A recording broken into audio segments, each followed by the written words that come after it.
क्या आपने कभी सोचा है कि प्राचीन तपस्वियों और योगियों के पास ऐसी अद्भुत शक्तियां और लौकिक प्रज्ञा कहाँ से आती थी? वे कैसे ब्रह्मांड के रहस्यों को केवल ध्यान में बैठे बैठे जान लेते थे?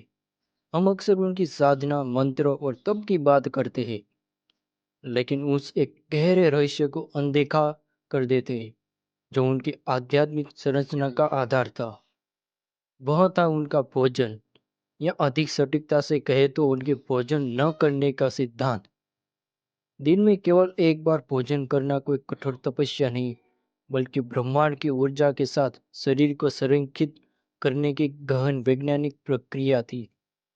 इस प्रथा इस प्रथा को एक मुक्त के नाम से जाना जाता था। एक दिन एक भोजन। हमारे पूर्वज जानते थे कि जो ऊर्जा भोजन पचाने में खर्च होती है, उसे बचाकर ओजस में रूपांतरित किया जा सकता है। एक ऐसी दिव्य ऊर्जा जो मनुष्य को साधारण से असाधारण योगी बना देती है। ये सिद्धांत किसी व्यक्तिगत पसंद का नहीं, बल्कि सनातन धर्म की गहना ज्ञान परंपरा का हिस्सा था, जिसके सूत्र योग, वेद और आयुर्वेद में मिलते हैं। भगवत गीता में श्री कृष्ण युक्ताहार का उल्लेख करते हैं, संतुलित और संयमित भोजन, जहाँ शरीर को केवल आवश्यक ईंधन मिले, न कि इंद्रियों को भोग। हठ योग प्रदीपिका में कहा गया है कि योगी को आधा पेट भोजन, एक चौथाई जल और शेष चौथा स्थान वायु और ईश्वर चिंतन के लिए रखना चाहिए। यह आध्यात्मिक नहीं बल्कि वैज्ञानिक दृष्टिकोण था। आयुर्वेद के अनुसार बार बार भोजन करने से जठराग्नि मंद पड़ जाती है, जिसमें अपच और आम विशेष तत्व का निर्माण होता है, जो रोग, आलस्य और मानसिक अशांति को कारण बनता है। इसके विपरीत एक बार भोजन करने से जठराग्नि प्रचंड होती है, जो भोजन को पूरी तरह पचाकर शुद्ध रस निकालती है। पहले से जमे आम को भी भस्म कर देती है। ये शुद्ध रस ओजस का निर्माण करता है, वह दिव्य ऊर्जा जो तेज, प्रखर बुद्धि और आत्मिक बल प्रदान करती है। प्राचीन ग्रंथों में मनुष्य को भोजन की आदत के आधार पर चार श्रेणियों में बांटा गया है। योगी एक बार भोजन, ऊर्जा का स्वामी। भोगी दो बार, इंद्रिय सुख का भोगी। रोगी तीन बार, रोग का आमंत्रण। और द्रोही अधिक भोजन, शरीर के साथ द्रोह। यह विभाजन ऊर्जा के मौलिक सिद्धांत को दर्शाता है। भोजन केवल पेट भरने की क्रिया नहीं, बल्कि प्राण शक्ति को नियंत्रित करने का आध्यात्मिक यज्ञ था। आधुनिक विज्ञान भी मानता है कि पाचन शरीर की सबसे ऊर्जा खपत वाली प्रक्रिया है। भोजन के बाद ऊर्जा का बहुतायत मात्र पाचन में लग जाता है, जिसमें मस्तिष्क और चेतना की ऊर्जा कम हो जाती है। योगी इसे प्राण के खेल के रूप में देखते थे।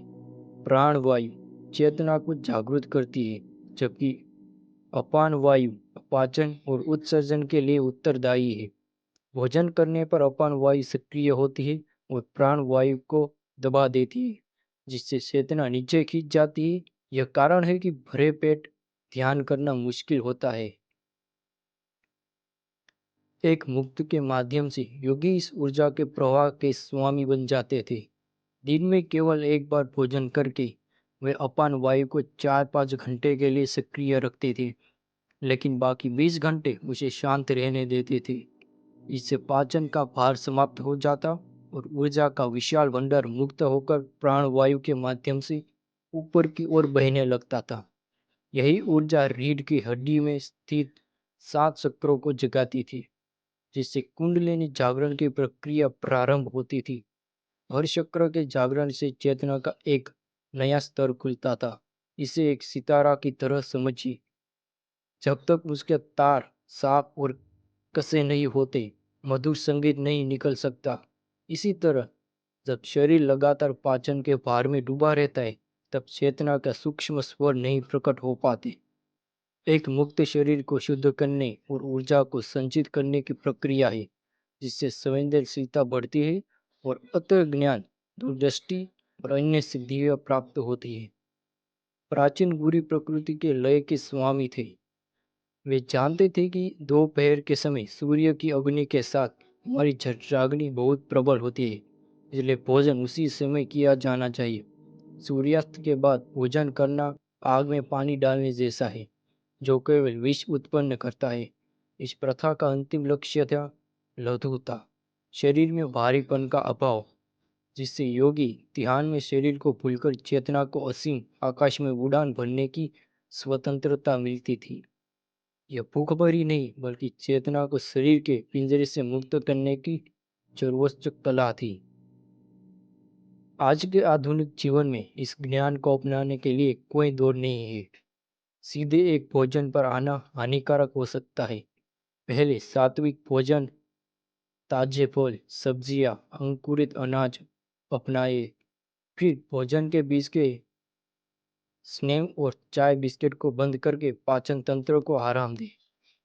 फिर आंतरिक उपवास, इंटरमीडिएट फास्टिंग शुरू करें। पहले 12:12 के नियम, 12 घंटे उपवास, 12 घंटे भोजन। फिर 4 बजे के 8 के नियम पर जाइए। जब शरीर इसकी आदी हो जाए तो सप्ताह में एक दिन एक मुक्त का अनुभव ले। उस दिन दोपहर में पौष्टिक भोजन करें और शेष समय ध्यान, जप या रचनात्मक कार्य में बिताइए। लक्ष्य शरीर को कष्ट देना चाहिए, बल्कि उसे मुक्त करना है। यह अहंकार के लिए नहीं, बल्कि आत्मा जागरूकता के लिए है। हमारे प्राचीन गुरुओं का एक भोजन करना कोई कठोर तप नहीं, बल्कि ऊर्जा और चेतना के विज्ञान पर आधारित एक परिष्कृत तकनीक थी। उन्होंने समझा कि शरीर को शांत करके ही आत्मा के संगीत को सुना जा सकता है। जो ऊर्जा पाषाण में भस्म होती है, उसी से चेतना का दीपक जलाया जा सकता है। उन्होंने अपने को गुरुत्वाकर्षण पर विजय पाई, ताकि प्राण उन्हें दिव्यता की ओर ले जा सके। उन्होंने शरीर को भारी बोझ से हल्के पारदर्शी माध्यम में बदल दिया, जिससे ब्रह्मांडीय ज्ञान सहजता से प्रभावित हो सके। उनका लक्ष्य इंद्रियों को तृप्त करना नहीं, बल्कि उनसे परे जाने था। यह ज्ञान आज भी प्रासंगिक है, शायद पहले से कहीं ज्यादा।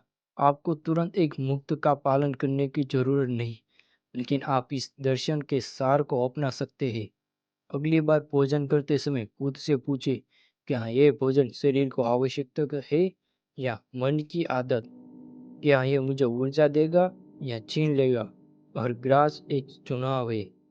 भारीपन और आलस्य का यह हल्केपन और जागरूकता का है। हमारे पूर्वजों ने हमें एक पूंजी दी है, जो अपने अन्न को साधन सिखा लेती है। वह अपनी ऊर्जा का स्वामी बन जाता है, और जो ऊर्जा का स्वामी है, वही अपने भाग्य का सच्चा निर्माता है। इस ज्ञान पर विचार करें और अपनी यात्रा आज ही की एक छोटे कदम से शुरू करें। मिलते हैं अगली नेक्स्ट वीडियो में।